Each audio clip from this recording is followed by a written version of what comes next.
Hello everybody. It's really important to reframe our response to crisis situations, especially in this current moment in our history.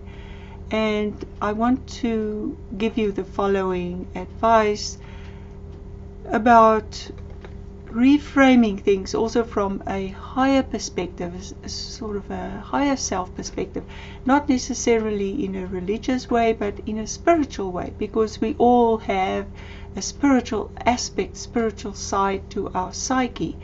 And it's important to derive meaning and purpose from events from that higher perspective so that we don't only function on our primitive survival instinct. The survival instinct is necessary for us to take necessary precautions, diligent, everyday, practical precautions of hand washing and distancing ourselves safely from other people who might be infected and so on. But to give in to extreme fear is not going to help us survive and discover what we really need to discover during this time, which I think is about caring for each other, caring for ourselves in a new way, and in that also coming to terms with how we are all connected and how we need to take care of each other while we take care of ourselves. So let's talk about reframing this crisis situation. This is how one client puts it. Let's listen. My biggest thing is trying to get my mind off Yes. whatever else is happening in the world besides, our own little world. The way I see it is that you have to make some kind of sense by looking at the whole universal picture from a higher perspective.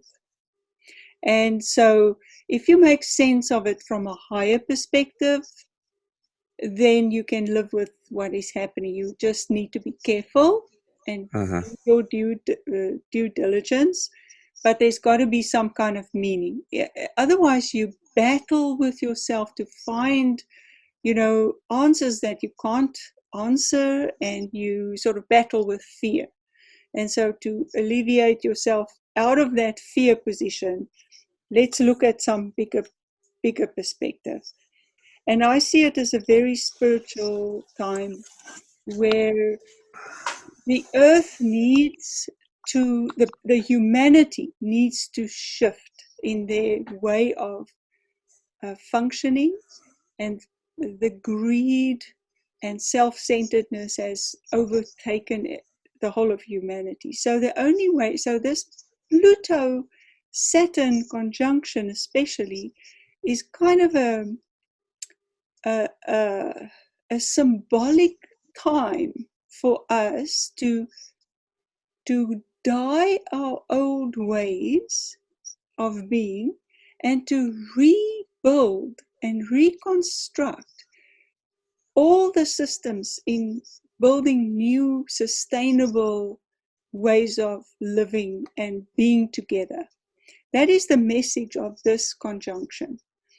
And so it hasn't reached people yet because we are fear bound and we don't know about astrology. We take it as some kind of weird thing. But it is actually a living clock that announces specific times for us to go through. And when you've been following it for, like me, for the last 35 years, and really studying it in depth, I can reassure you that this is a time of breakdown of old structures. All the systems are going to break down. And look at what's happening. It has to break down. There was no other way for it to break down because nobody listens. Everybody is too greedy and too focused on their own selfish needs and, immediate gratification.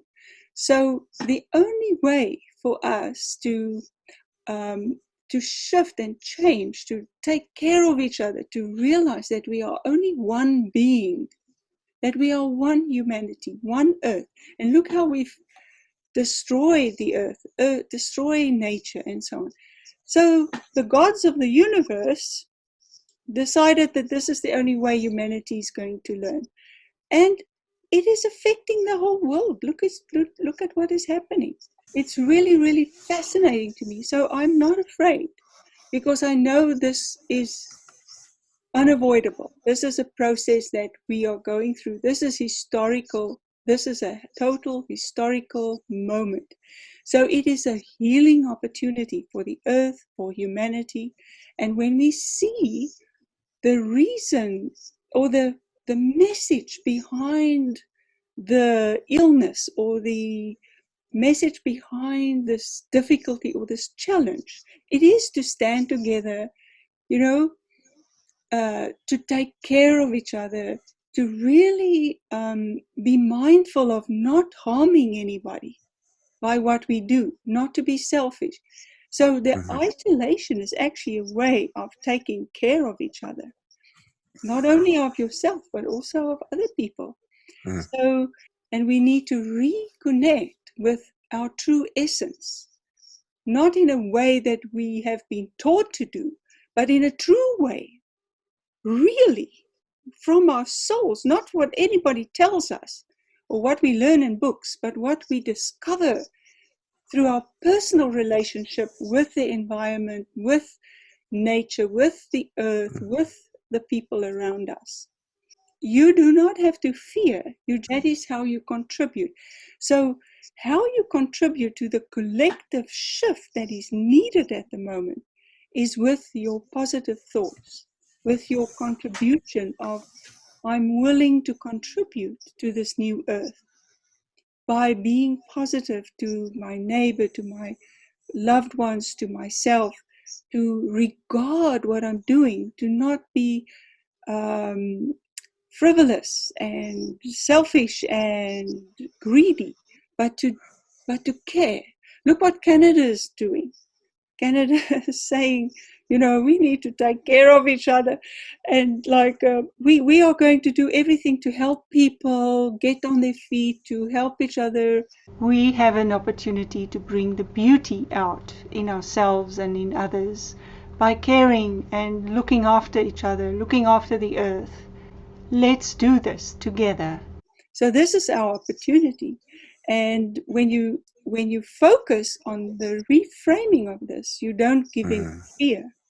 So now's the time to ask myself first, and then everyone ask yourself. Janie, what do I do in this time? How do I change my own attitude, my values? Am I clear about what my values are?